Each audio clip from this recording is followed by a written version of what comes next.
예, 우리가 지난 시간에는 6절 말씀을 조금 생각해 봤죠. 예. 배부름이라고 하는 것이 꼭 지금 이 산상수훈에서 팔복 말씀 속에서 육체적인 생리적인 꼭 배부름만을 의미하는 것은 아니다. 예. 오히려 이것은 정치 사회적인 용어다, 그렇게 이제 이야기를 했습니다. 그런 면에서 마태복음의 시대도 마찬가지지만은 예수님 당시에도 이 배고픔과 배부름이라고 하는 것은 이것은 결국 사회 구조적인 문제 속에서 바라다 봐야 된다라고 하는 거죠. 우리가 가만히 생각을 해보면 이스라엘 백성들이 애굽에서부터 나와서 그래서 출애굽 통해서 광야 생활을 40년 동안 하잖아요. 그 광야 생활 동안 이스라엘에게 가장 큰 문제는 뭐였냐면 줄이고 목마름이었어요.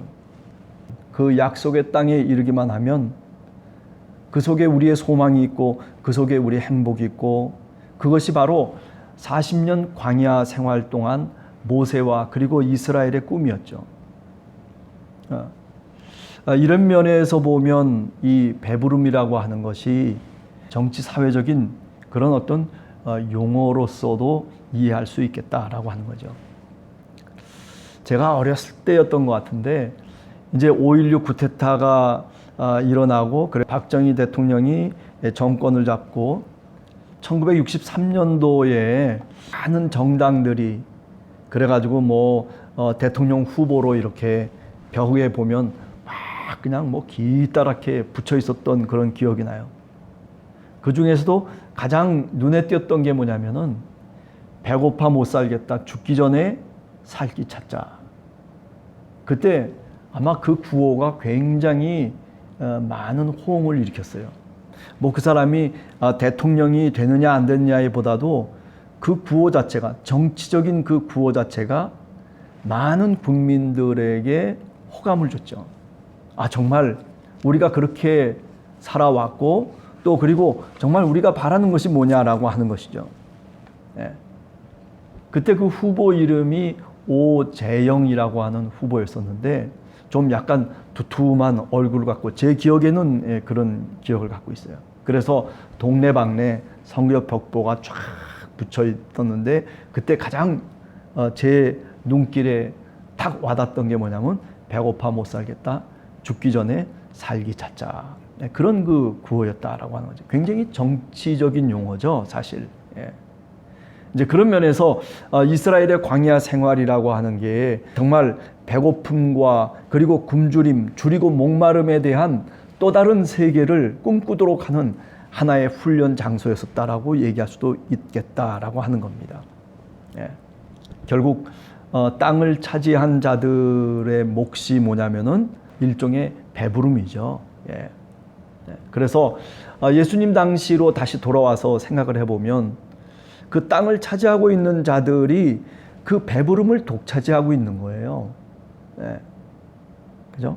정치 또는 경제적인 어떤 기득권을 갖고 있는 또는 종교적인 기득권을 갖고 있는 그런 기득권의 세력들이 땅을 차지하고 그것을 놓치라는 겁니다.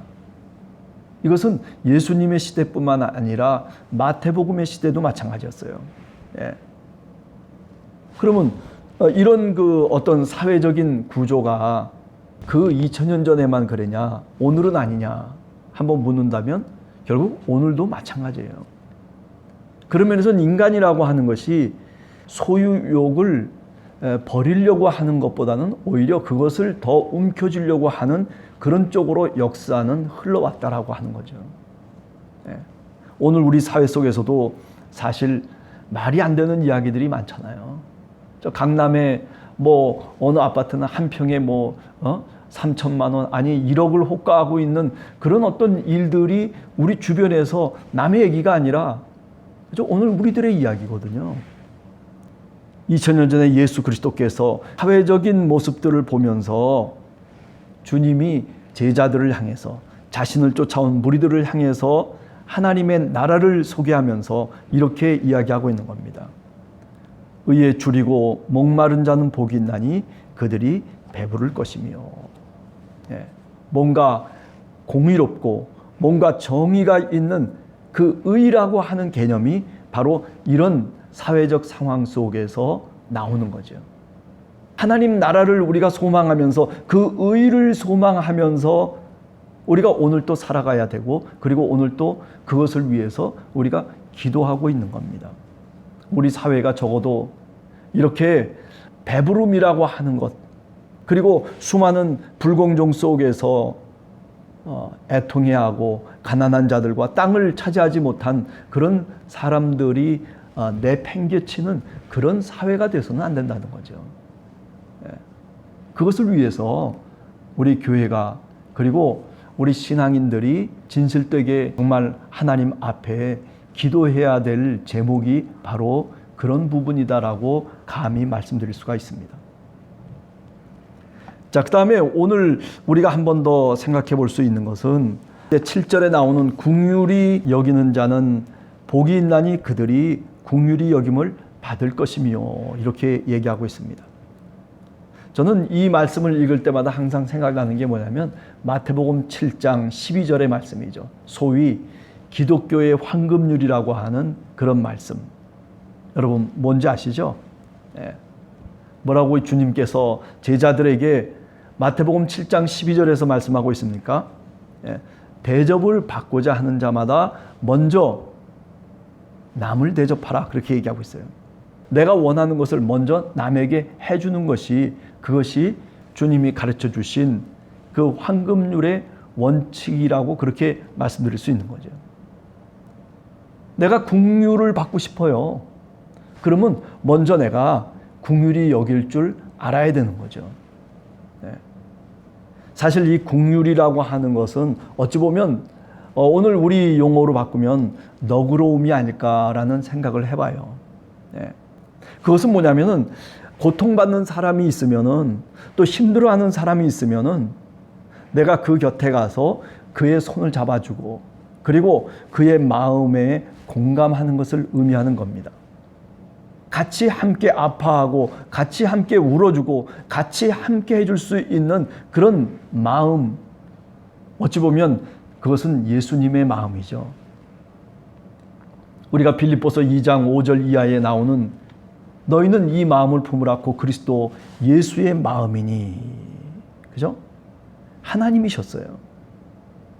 그런데 세상이 죄악 가운데, 그리고 세상이 저 멸망의 구렁텅이로 치닫고 있는 그때에 하나님께서 독생자 예수 그리스도를 이 땅에 보내주신 것이죠.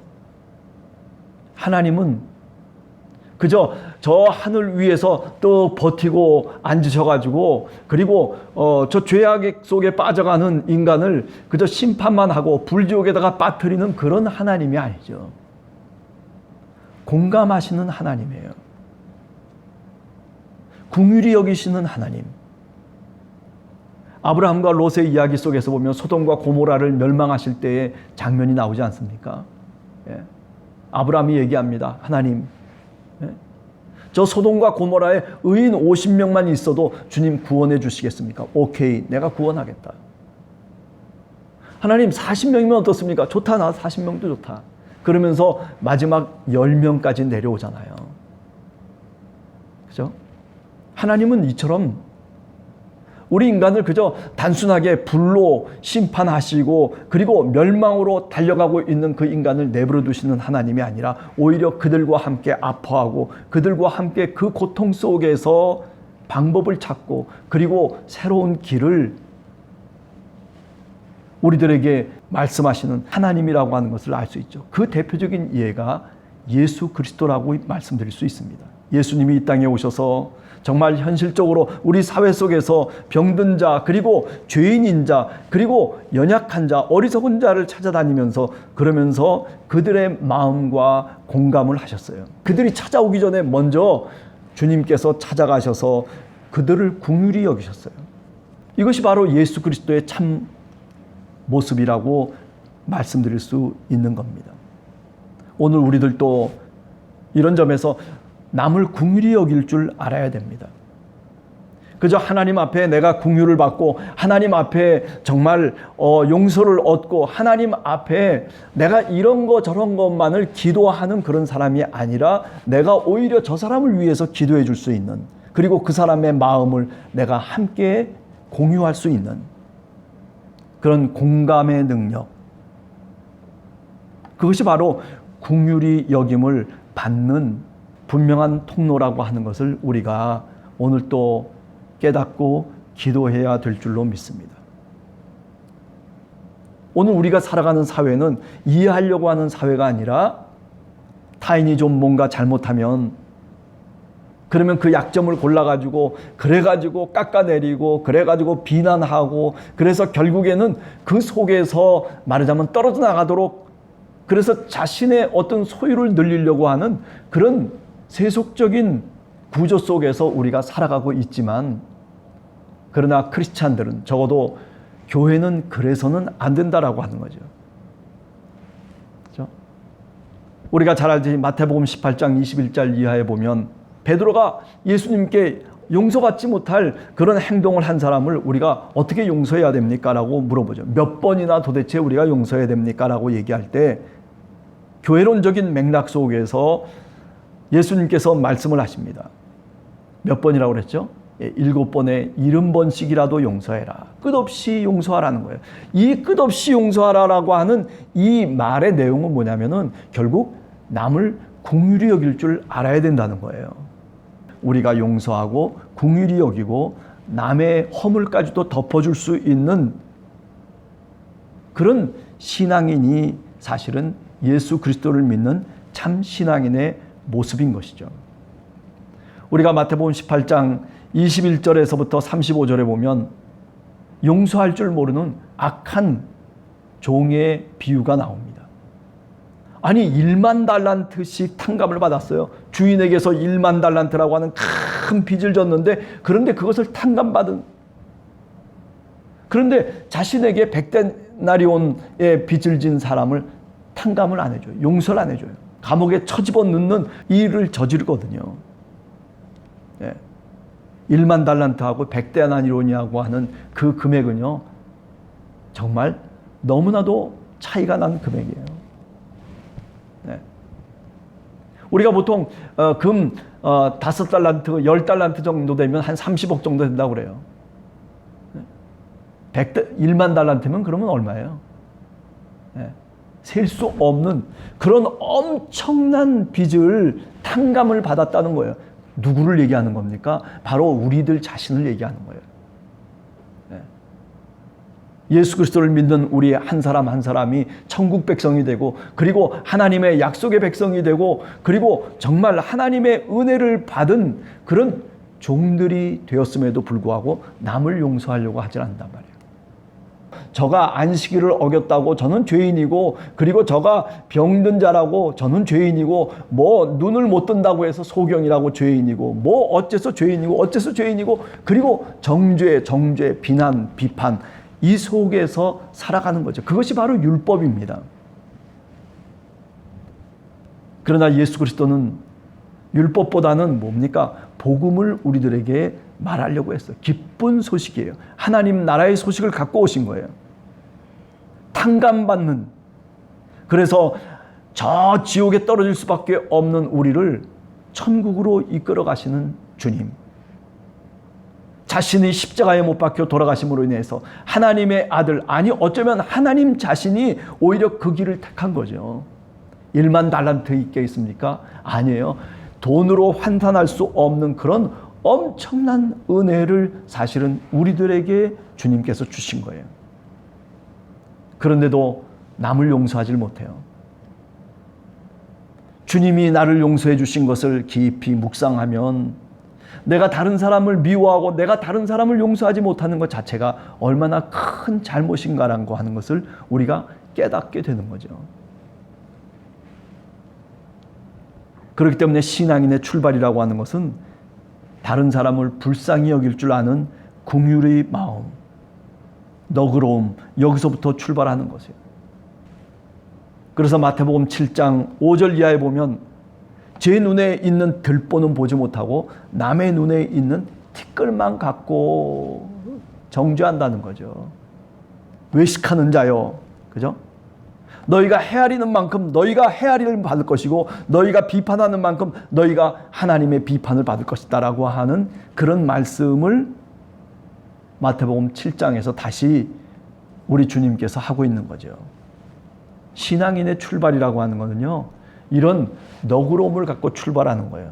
이런 불쌍히 여김을 통해서 긍휼한 마음을 갖고 출발해야 하나님으로부터 긍휼함을 받는 거예요. 네. 오늘 하루를 여러분과 제가 살아가면서 좀 이런 긍휼한 마음을 갖고 살아갈 수 있는 그런 우리 함께하는 교회 성도들이 되시기를 간절히 원합니다. 대접을 받고자 하는 자마다 먼저 남을 대접하라고 하는 이 황금률을 한 번 더 깊이 오늘 하루 생각하면서 또 예수 그리스도께서 어떻게 사셨는지를 한 번 더 그 마음을 헤아려 보면서 오늘 또 좀 기분 나쁜 일이 있어도 왜 그 사람이 기분 나쁜지 한 번 더 그 사람의 입장에서 생각해 보고 배려해 주고 그리고 너그럽게 지나칠 수 있는 그런 긍휼한 마음을 여러분과 제가 오늘 또 경험하는 하루가 되기를 간절히 주님의 이름으로 축원합니다. 기도하겠습니다.